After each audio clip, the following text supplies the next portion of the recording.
another uplifting note, which is written description law. I mean, I suppose if it was all happy unicorns and leprechauns, then nobody would be here because everybody would be out making money and not worrying about anything. But this is another area that is of great concern. So let me just introduce the panelists and we'll get going from there. From your left, the audience's left to right, we have Tony Prosser, who is a patent attorney and partner with Knowles Intellectual Property Strategies. We have next to him is Eyal Barash, who is a patent attorney and the founder of Barash Law. Then next we have Robin Weatherhead, who's vice president for intellectual property at Ventus Therapeutics. And last but not least, we have Charles Steinberg, who is a shareholder at Wolf Greenfield and Sachs. So I guess an open-ended question to start, and we can go in the order in which I introduced you. Just generally speaking, what is your thought on where we stand with written description? Is it good, bad, ugly? Where do you want to begin to prime the well for the audience? Tony? I think bad. We got the analogy to a pendulum swinging in the last talk from Vince. And while the pendulum might start swinging back for 101, for 112, it looks like it's going to keep swinging towards harder and harder and harder. We don't see that pivot point yet. Like, we don't see that light at the end of the tunnel. And we need to be really aware of the 112 cases and it affects our practice. Yeah, no, it definitely does. Eyal, your preliminary thoughts? Well, compared to the IRA, it's fantastic. So, yeah, maybe we'll be having jobs at Walmart soon. I think that it depends. And you and I have talked about this. I think we have to understand what written description is, or maybe the courts have to understand what written description is. It's certainly not getting any easier to get inventions, and one actually story, if it's okay, I'd like to give. It's not necessarily about written description, but it is about a misunderstanding of the value of pharmaceutical patents and pharmaceutical products. So I have a family member who suffers from epilepsy, and the spouse of this family member called me and said, hey, we're taking carbamazepine for my wife's epilepsy. The brand name has been working for years. Years ago, they switched her to generic, and it didn't work. So they put her back on the brand name, and now they want to do the same switch again. They tell us we're crazy because they're equivalent, but we know for a fact it didn't work. And so, is there any way you can help us? And in the solid form space, there's a lot of research on carbamazepine. So I'm like, all right, let me see what I can do. And so I went to Google Scholar, and I found a research paper from 20 years ago that said that there was a study done on carbamazepine for people who suffer from epilepsy, and they did a study of like 8 different formulations. And what they said is that the therapeutic window for carbamazepine is very narrow, and the formulation plays a big role in the window. They're all bioequivalent under the rules, but because the window is so narrow, there are some people who get a therapeutic dose on one formulation, but for them, they don't get it on another. It's not saying that all the formulations are bad, it's just it's so individually tailored. So the recommendation from the author is saying, if you find a formulation that works, don't switch, because the therapeutic window might be different for you. And so I ghost wrote a paper for the doctor. I sent them the paper, they wrote it, and the insurance company, amazingly enough, switched. Because this is an example of where something is bioequivalent, something was a generic, it was approved, but it didn't work for this person. That is a story that, going back to written description, there is a feeling that if you have the exact API, that's the only thing you should be able to get a patent for, and nothing else. So I'm being a little bit kind of pejorative, and it's not exactly the case, but that's what I feel when I read the law in general, that there's a feeling that your invention is only what you've made, and it's nothing else, and that's a problem with written description as well. You know, when you look at Lilly, for instance, in 1987, it was simply affirming a judgment following a bench trial. Rochester and Ariad were rejecting claims by institutions that were trying to preempt targets as a whole without any indication or thought really as to how you would go about actually targeting them. as time has passed since then, and we have seen the courts struggle with the test laid out in Lilly and Ariad of either representative species or quote common structural features overlaid with the blaze mark metaphor that goes back to Judge Rich in Rushig. I think the combination has been increasingly problematic. And it's notable, for instance, that at least on rehearing in the Juneau case, Juneau came out and said outright that the Ariad two-part test was simply unworkable in the biological arts. Okay, so where does that leave us, I guess? What the question we're going to ask, I guess, throughout the remainder of this segment is, what do people need to do when they're creating and filing applications? Don't know whether we want to tackle that now, or do we want to go through the slides first, or what do we want to do? Well, I've got 47 slides, so I'm just kidding. I was asked to talk about the Amgen case, and you might say, wait a minute, why are you talking about the Amgen case? Isn't that an enablement case?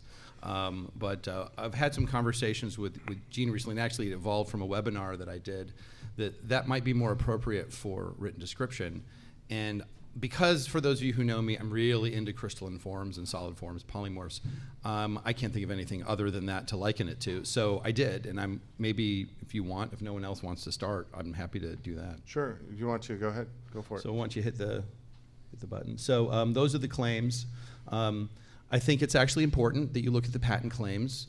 When the Supreme Court does cases, sometimes they don't spend a lot of time on it. So those are two of the claims with respect to the Amgen-Sanofi case. And we all know those claims. And if you go to the next slide, I didn't give the site for that, but that's from the patent. That's one of the general descriptions in the patent of how you make these various antibodies.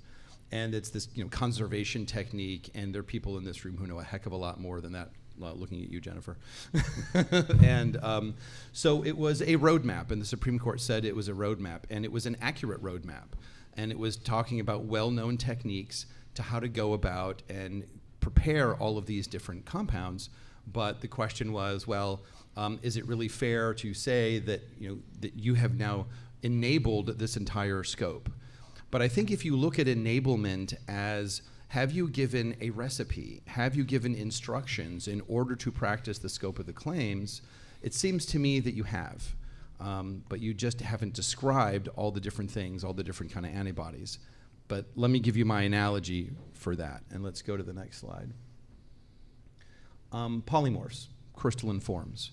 So when you see a claim that says crystalline compound X in the small molecules, and I know that small molecules are now going to die, which is unfortunate, but for this claim, crystalline compound X, I'm just kidding, they're not really going to die. That's actually a genus claim. You might think it's a species. For those of you who do small molecule work, I have synthesized a compound. Why is that a genus claim? It is a genus claim because there can be polymorphs and multiple crystalline forms within that. By writing crystalline compound X, I have certainly not described all of the different individual crystalline forms, but I have described the genus. If I take an API and I crystallize it, I should be entitled to get that claim. But I'm not necessarily entitled on the right to get the individual polymorphs.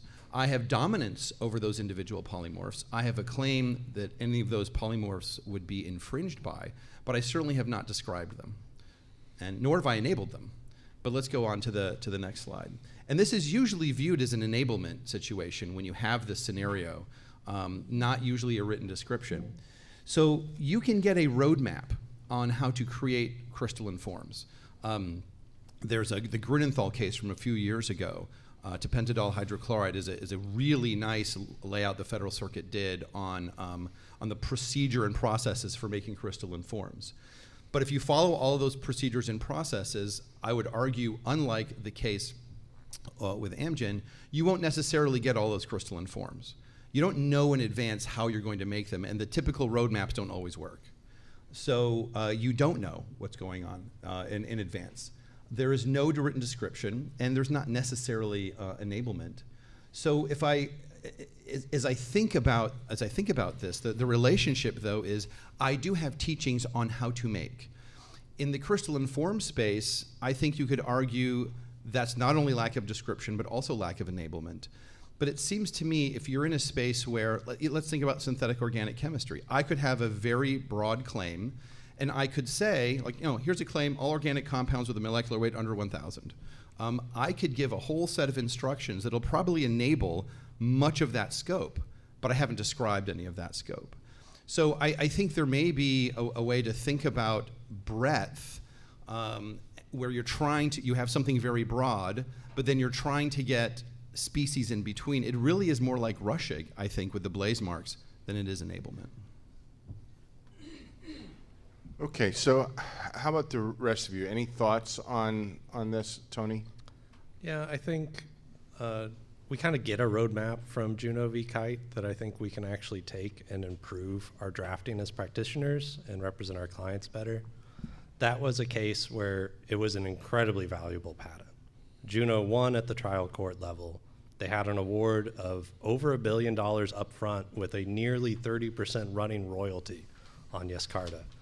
So that definitely was like a poster child for why IP matters in terms of how you can take these inventions and actually monetize them when you have a huge discovery. But the issue they had is that their patent application was under 20 pages long, and they weren't able to satisfy the written description requirement as it's now applied to cases because their one example of a CD19 single chain antibody, SCFV, was not enough to give them written description for a claim that claimed any compound, any CAR-T that had their backbone with any single chain antibody. And they even had a dependent claim to the CD19 specifically, which is what they needed, but it was any SCFV for CD19, and they only had the one. Now, what I think is really interesting about that is that they made this argument that it didn't end up getting them anywhere, but they argued that the right CD19 antibody was known at the time. It had been known for over half a decade before they filed their patent application. So it was part of the art. And thus, since it was part of the art, the skilled artisan would understand that they invented the backbone. This is an existent CD19 antibody. I can put them together, and therefore I'm entitled to that scope of invention. And the court said no. So the lesson to us is that you need to list those art-based embodiments that you want your claims to cover, because the case would have gone very differently if they actually had a claim to that specific SCFV. And the court even said, you don't even have to give us the sequence for the SCFV, but you do have to identify it, because the claim that they actually got invalidated covered all SCFVs, future and present. So even though the one that they needed was already known and was part of the art, they didn't have the written description to go get it. And if they had maybe 10 more pages of spec and they just had a list of the most relevant SCFVs, they probably could have got the right claim, and that would have been a ton of money.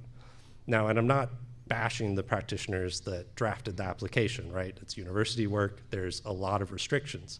But what we need to take back is that we need to have conversations with our clients about what's important and what isn't, and we need to be spending more and more time on those important cases. We're not drafting patent applications like 10 or 20 years ago.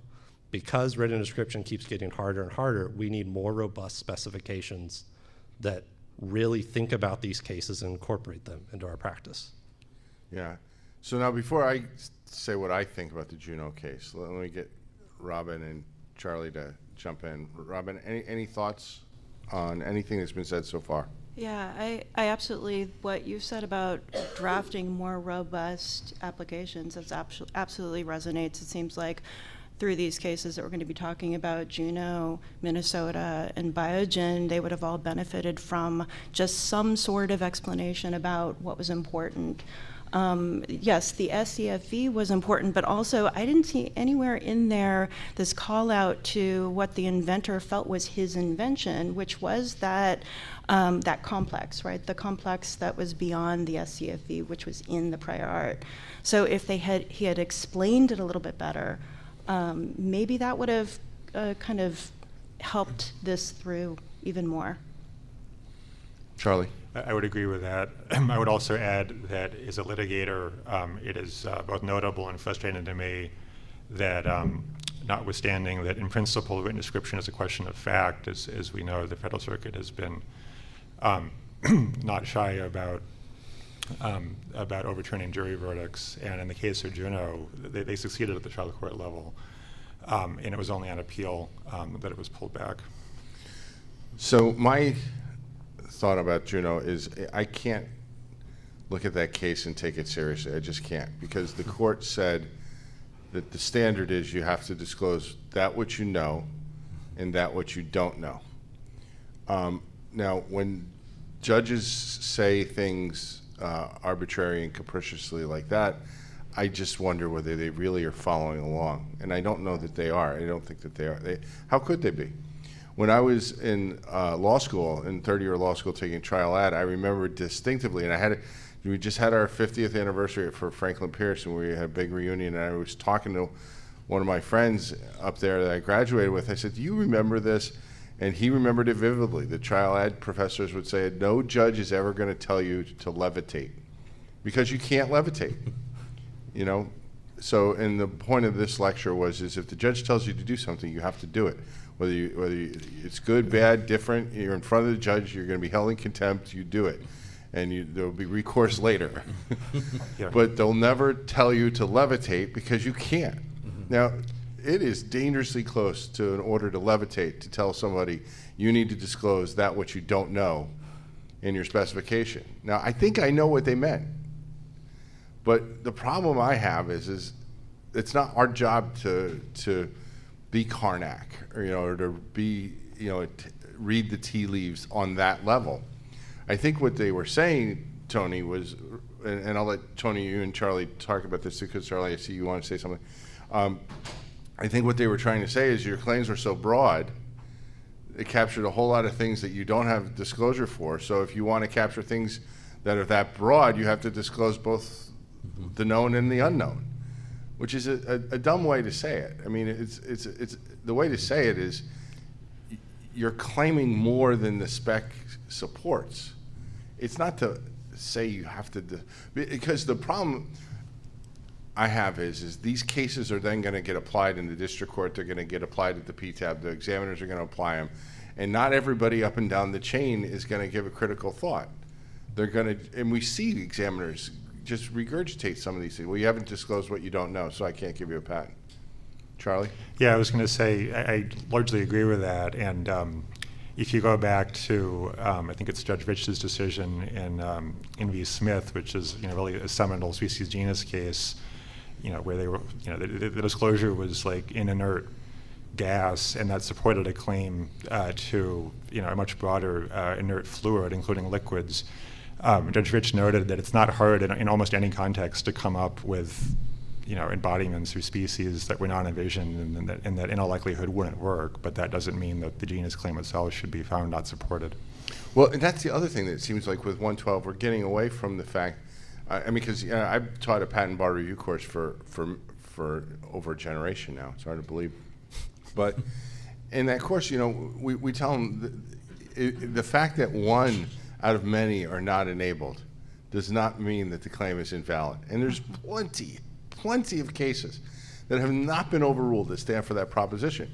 But now all of a sudden you see cases where it's like, oh, well, you didn't enable every last single one. And in this case, the written description, which I don't think is any different. I think we have one. I think we have one requirement.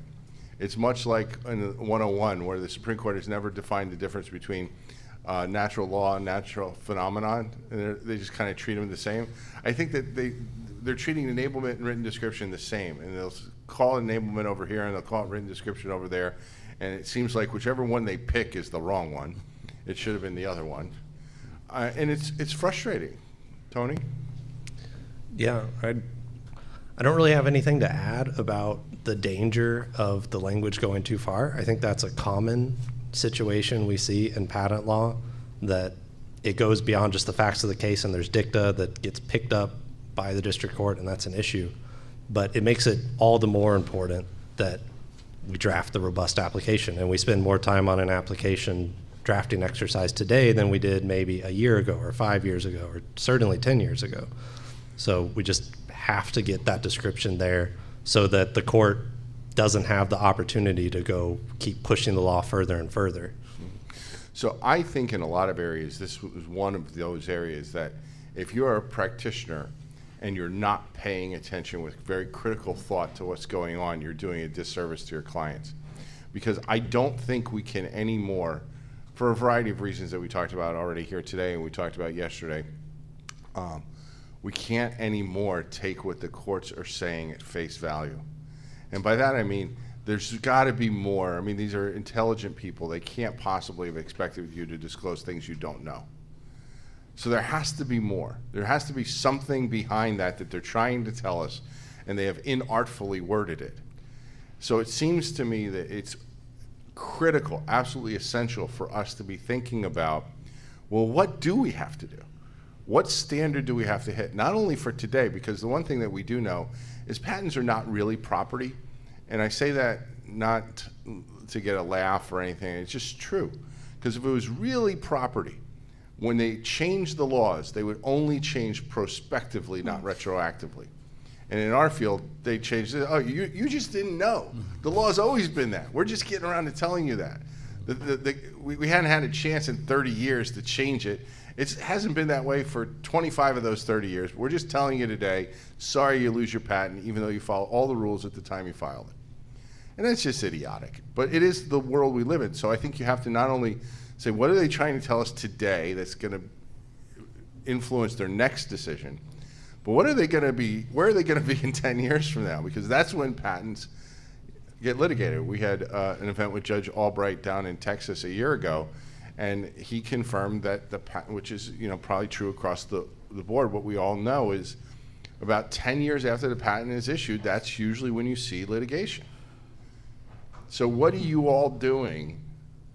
If Robin's your client, what are you all telling her that she needs to do? And then I'm going to ask you, what do you want to do based on everything that's going on? And Charlie, let's start with you, then Eyal, and then Tony.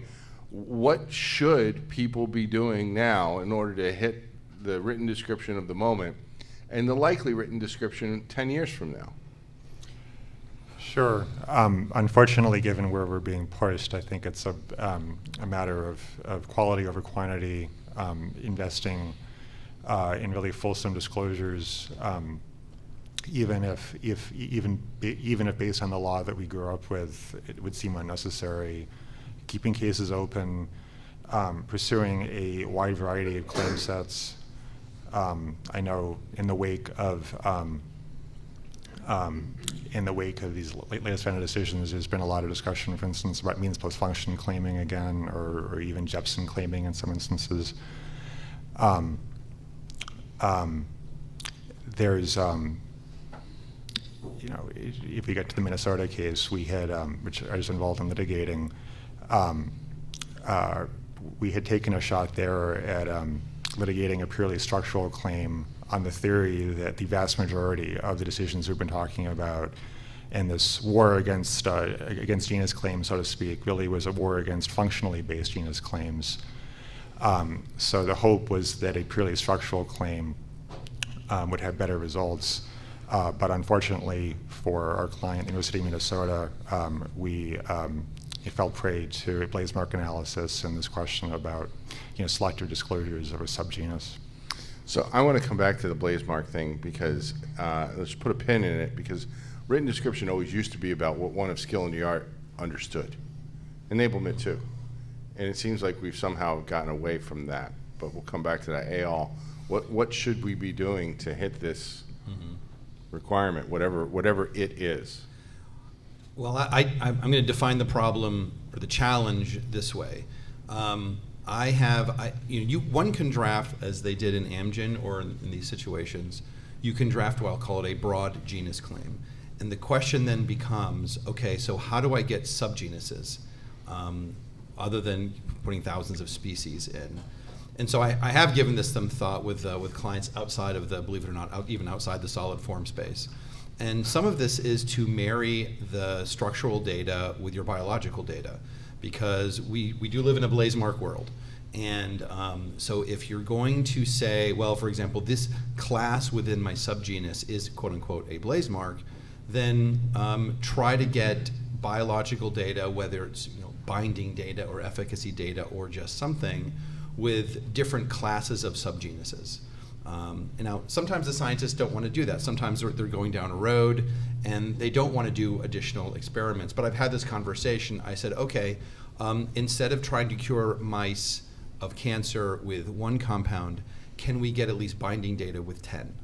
And then at least I have some idea of where of getting a better support for my subgenera.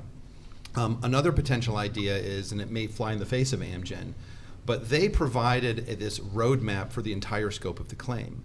And maybe one thing you could do is say, all right, maybe I can parse out smaller subgroups of just subgenuses, if you will, not species, but subgenuses, and give theory or explanation or things that you could do to probe that space in the description, rather than biting off more than you can chew. So I haven't pressure tested that yet, but those are the things that I'm going through right now, in recognizing that while broad claims can be really nice, they're also easier to invalidate. And when we're dealing with investments, investors, and most of my clients are small clients, are much more interested in narrow claims. They want to get, what's the stuff that you're making? If you have the broader claim down the road, that's great, that's gravy, but that's not the meat and potatoes. Okay. Tony? Yeah, well, the meat and the potatoes on a product is the claim to the product. So ultimately, being ready to deploy a strategy when you actually know that this is the compound, or at least could be the compound, right? We talked about how most compounds fail clinical trials. But if you have a compound important enough that it might get into humans, you need good written description for that compound. You want to have it described in the application. You want to have some data supporting it. You want to really have something you can fall back for it. Beyond that, I think the comments about talking to the scientists are really important. Lock them in a room with you with a whiteboard. Get them on a Zoom call. You need to know what's important so you can put the written description around it. And you can have your picket fence, but you also want to have those subgenera within the picket fence so you have fallback positions. Okay. So the question that I have, I guess, where we were talking about this blaze mark issue here. Well, actually, before I say that, Robin, I forgot that I was going to ask you. So from the client's perspective, what do you want to do generally? And then I have a follow-up question. But I'll leave it open-ended so you can take it where you'd like to go. Yeah, so a lot of what all said resonated. When I'm working with scientists, I really do probe. First, have a very robust search of the prior art at the provisional stage, understand what your minefields are, understand where you're going with the chemistry. So this is, I'm just speaking from a small molecule perspective. It's not necessarily like looking for super broad disclosures, but building in maybe that we need comparative data. Maybe I need to get the scientists to do additional work so that we can kind of build in that story and build it in at the provisional stage. I also put on my European patent attorney hat when I'm drafting these applications. I'd like to see subgenera really focusing in on those important aspects. Those could be considered blaze marks. Okay. So. And I don't think I answered your question. You wanted me to say, what do I as a client want from my patent attorney? And I think those are the kind of questions I'd want them to ask me. I mean, if I'm too busy and I need somebody to kind of take over that task of getting these applications put together, I want that attorney to be thinking like that. Right. You want them. You don't have time to babysit. You want them to be telling you what you should do. Exactly. So now the reason I asked that question was because my follow-up is and I think I shared with all of you, and this I've said this is my opinion across the board in every technology area. I think the courts, when they're reviewing patents, pick the weakest claim in the patent. They analyze that claim, And then and the Supreme Court made this in vogue to do in Alice, where they analyzed the method claim, and they say, okay, your method is ineligible, and we know that your system and device claims, which were also in the same application, are really covering the same thing, and dismissed of those as being abstract in 2 paragraphs collectively. So and you see this more and more, where they pick the weakest claim and they say, and we know what these other claiming structures are trying to do. So if there's a problem with the weak claim, there's a problem with the real structural claims. So my question to you is, how much of an appetite do you have for filing maybe more applications and siloing the claim strategy and structures, and also maybe there's been talk that one of the ways to get around some of the written description and enablement issues may be with specifically functional claiming, means plus function claiming, so that at least the argument is you can say that, well, the claim doesn't cover anything more than I disclosed. So what is your appetite for those kinds of choices? I think that if I were putting together an application I think that having a functional claim may be interesting. It may be interesting down the line. I mean, that's as long as there's not some sort of impact to term, and I need to terminate this claim. If there's 0 PTA in the composition of matter case, and I want to go after something broader, and maybe it is a functional claim, maybe it is a means plus function claim, maybe it is a Jepsen claim, which I know you totally hate. Well, I mean, they're easy to examine for sure, right? And the one benefit of Jepsen claims is you're not left wondering what the person who wrote the claim thinks is innovative. Yeah. And so I'm reevaluating everything, right? It's just we have never done that in America for a reason. But I think we're getting pushed to reconsider. And I would not personally want, so if I were in your shoes, and I think more from the client's perspective, I think often, and then build my strategy around that, I would think you would not want Jepsen claims in a application that had some other valuable claims in them. Right. Right, because we think we know, right, but we don't know for sure. Right. And we think we know what the means plus function claims are going to be in this area because they can't possibly, by definition, cover anything more than you've disclosed, right? So that should take care of at least the issues that have raised so far. But I know for a fact, because software is my area, the means plus function law in the software space is one of a kind. It's different than every other space out there. And just quickly, for those who aren't familiar with that space, if you don't disclose 100% of all of your algorithms, your claims are invalid. And I mean, and there's actually even a case from the Federal Circuit that says we don't care what somebody of skill in the art understands unless 100% of the algorithm is disclosed, it's the only area where what somebody of skill in the art understands is irrelevant, and there's a threshold to get to that. So I think I would want means plus function claims, but I would want them in a separate patent. Yeah. Well, I was just thinking, and I've heard this flood, this is not my idea, this is Tom Irving has said this, that the Juno case, maybe it would have been saved if they had drafted it as means plus function or in the Jepsen claim format. Yeah. Yeah, but then that also, I'll go back to you one more time, but that raises the cost of approximating any kind of scope that we're normally used to. Yeah. So what does that mean for you? I mean, does that mean that you'll be able to patent less? You're going to be able to convince your CFO to give you more money? Are you going to give up on lost applications or applications that seem lost quicker to save money? Are you going to purge a little bit and give up on patents so you're not paying annuities and maintenance fees? What do you do in this environment? Because it's not a zero-sum game. It's not like, oh, you need more, I can give you more, we'll just make the money, we'll pull it off of a tree. Yeah. Well, a lot of the decisions I make are let's protect the product, and then the after the fact is let's file defensive applications before that first application publishes. Mm-hmm.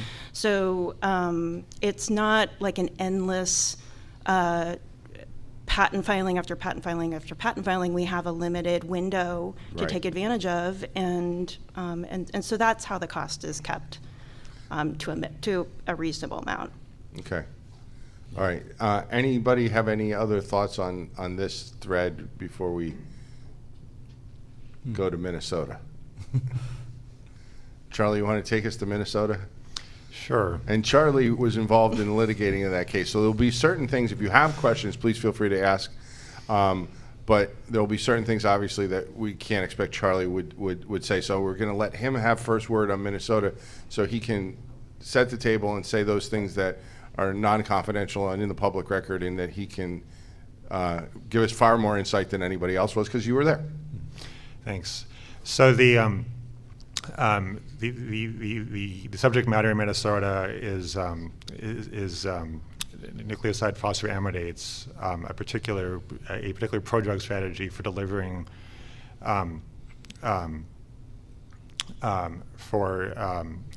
delivering anti-cancer or antiviral nucleosides where they need to go in the body. There are there had been various prodrug strategies that had been thrown around, and phosphoramidates in particular had been pioneered by a group in the UK, and they showed some progress, but it was hit or miss, and no one really could figure out why they work sometimes and not other times. The inventor at the University of Minnesota had studied this issue and initially identified the enzyme that's particularly pronounced in the liver that is key to converting a phosphoramidate back into the nucleoside drug in the form it needs to be for activity. And notably, this happened around in the 2004-2005 time frame, and in the wake of Rochester, obviously, it was already a pretty clear law that simply identifying a target was not on its own a basis for patent protection. So in a provisional application filed in 2005, the inventor, Dr. Wagner in Minnesota, didn't attempt to claim any compound that works well with this enzyme. Instead, he identified a broader genus and then various subgenre of compounds that he believed would work well with this target. And while objectively speaking, it's can be described as a large list, the key thing from Minnesota's perspective was that there was an even larger list of nucleosides that would not be compatible with this enzyme. So therefore, they weren't good target. In that case, if you were developing a particular kind of antiviral nucleoside, you would know that phosphoramidase were not a good strategy there. So he filed the provisional. There were a series of continuations. In the meantime, Gilead developed and initially a nucleoside with particular promising properties, but the initial application, the initial applications on the nucleoside before Dr. Wagner's work talked about prodrug strategies generally and disclosed, I think it was 15 or 20 different options without any focus on phosphoramidates. Then, less than a year after publication of Dr. Wagner's patent application, lo and behold,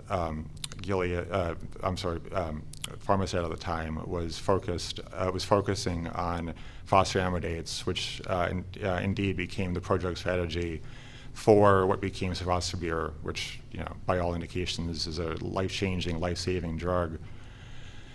Given that the broadest genre in Minnesota's applications had prior art issues, Minnesota prosecuted the continuations and ultimately ended up with a subgenus that was issued, and which the university asserted against Gilead. And Gilead filed a series of IPRs, one a pure priority attack, arguing that there was not ipsis verbis disclosure, and there were also not blaze marks pointing to the particular subgenus that was identified. From Minnesota's perspective, there was a multiple dependent claim, among others, that disclosed the exact subgenus. We also put in expert testimony explaining how, in practice, from a person of ordinary skills perspective, that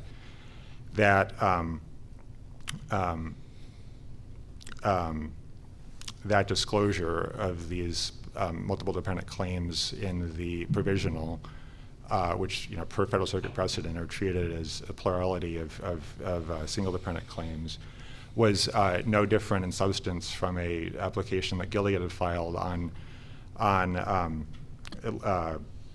that it views as supporting isofosbuvir, that literally discloses over 12,400 species, and you can't see this well, but And how many pages is that? it's 400, 500, and again, it's endless tables that are computer generated. We talked about IMAC yesterday. IMAC had filed a series of IPRs against Gilead's patents on isofosbuvir, and Gilead had successfully convinced the board, caused the board to deny institution, and had successfully rebutted IMAC's priority attack, when IMAC had argued that simply because you had one species out of 12,400 was not enough. Sadly for Minnesota, though, the board didn't see it that way, and found that the earlier applications didn't support the subgenus that was claimed, and then the Federal Circuit affirmed. So, and this is another area of great concern, and not just in your space. I can tell you it's happening in the computer space as well, where they will say, examiners will say, you don't have support for it. It's pointed specifically to where in the specification there is literal support. And the examiner will say, well, you only mentioned it once, so I'm going to stick with my 112 rejection. And it flies in the face of what it means to have literal support in your spec. But that's sort of what happened here, right? I mean, it was uncontroverted that this was in the spec. It just wasn't mentioned enough. Is that fair to say? Yeah, that's certainly our perspective. Judge Lurie, in affirming the board, felt that given the number of different pathways, there was no way that this particular one could be supported. Even though it was literally supported. Yeah, and that takes me back to Rushik as well, and what I said at the beginning. And I think in the particular facts of that case, which from a chemical perspective are quite interesting, it made abundant sense to bring out the blaze mark metaphor, but I think it's gotten twisted and misused since then. Mm-hmm. So I guess, and I'll let any of you, the rest of the panel, comment on anything that you'd like on the Minnesota case, but this is a concerning trend. We say you need to have support, we need to spend more money, include more examples, more specifics in your application.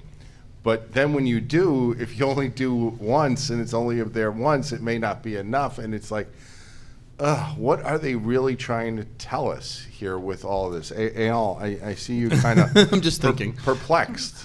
It is perplexing. It is, but I guess there's certain things. I mean, when I think of blaze marks, so for example, I could list 10,000 compounds in a patent, but then to say every one of them is a blaze mark just defeats the meaning of the term blaze mark. So what I think of as a blaze mark is, okay, so I have a large genus, whether it's in species or subgeneric form. Is there some message that I'm sending, say, with my data? So I think it's dangerous to have a very large genus and listing out a bunch of species without having some kind of message as to what part of this is valuable. Now, There is a difference between a method of treatment claim and a compound claim, I believe, in terms of what you need to support and enable each one of those. But at the same time, and this is more of a practice tip, I think if you have a large species and you put it in there, that's more a problem for someone in the future because now it's prior art. Because the enabling disclosure of a prior art, I think it's asymmetrical versus enablement to try and get a claim. So as a practitioner, I would say don't rely on a giant list, maybe a shorter list, but don't rely on a giant list. Try to map out, maybe like this, the red dots. What are the things that are valuable, that you think are valuable? Put it in the provisional, and you've got 12 months to update that and to put other things that are valuable. But just the list, I think, is, I think it's hard. Robin, thoughts? Yeah, I would agree with all the putting in just laundry lists of, so, you know, Gilead actually did survive with that strategy, but I don't know if I would go with that strategy.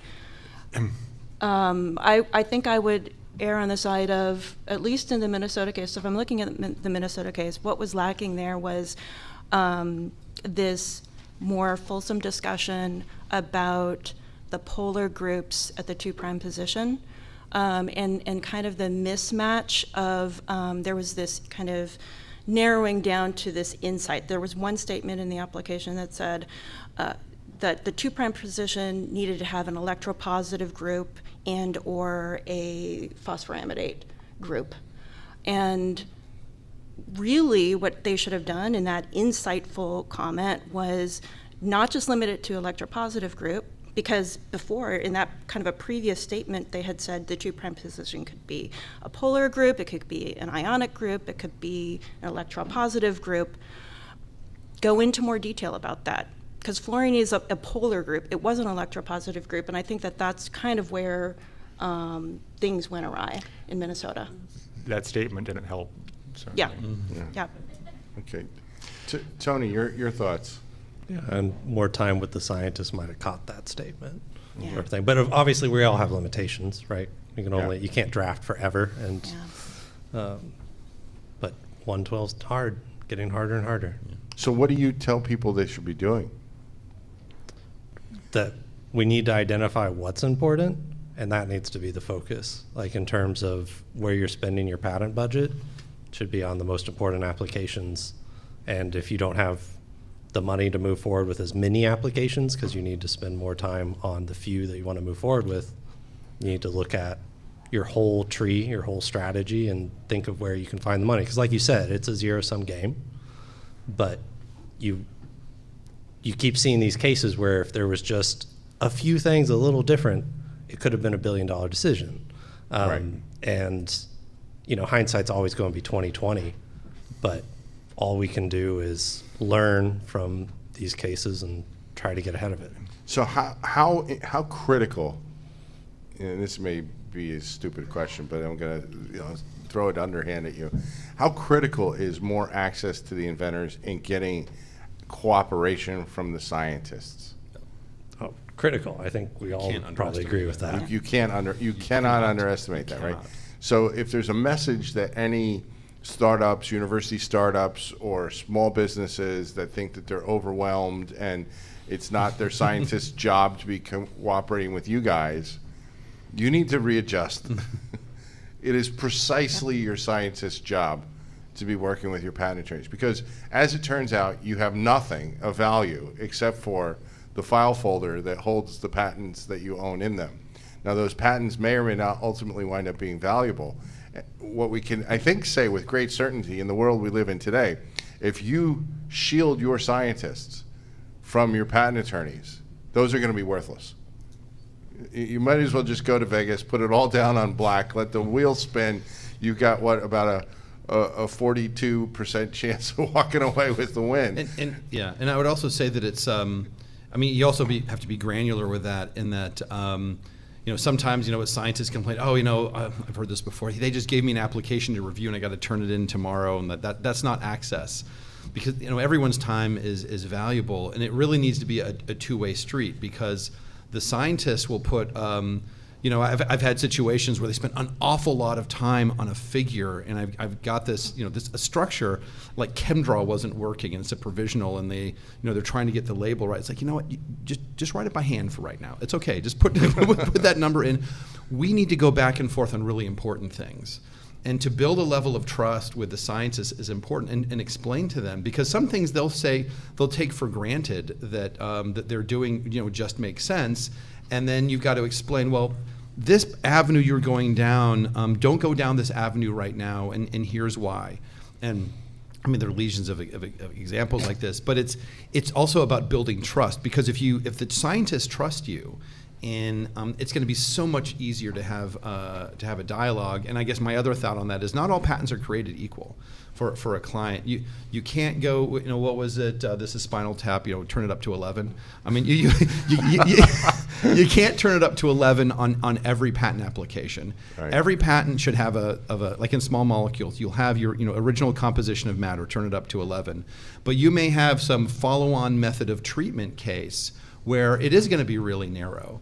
It's going to be valuable, but narrow. Like I love the example of Paxlovid.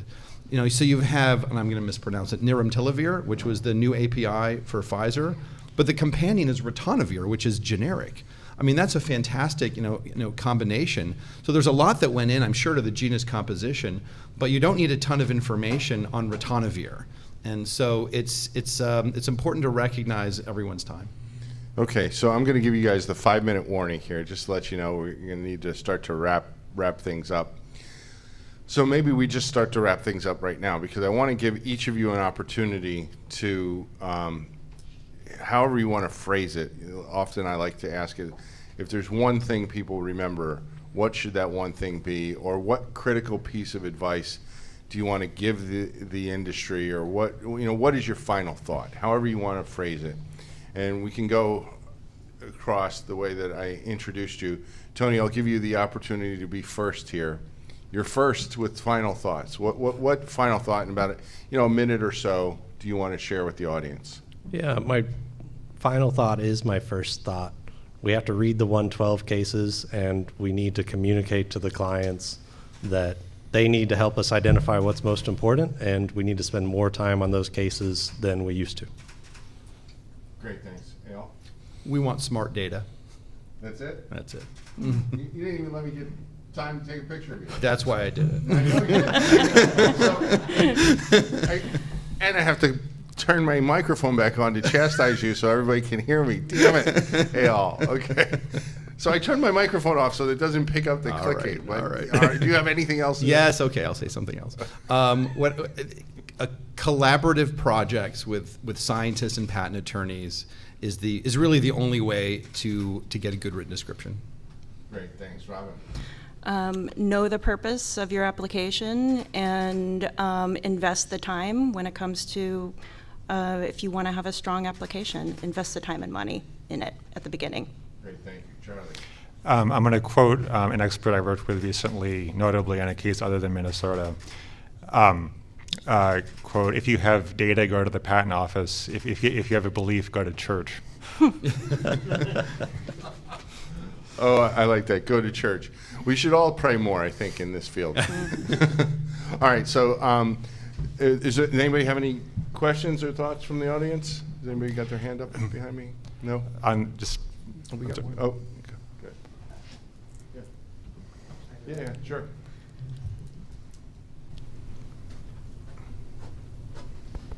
Is it on? Is the microphone on?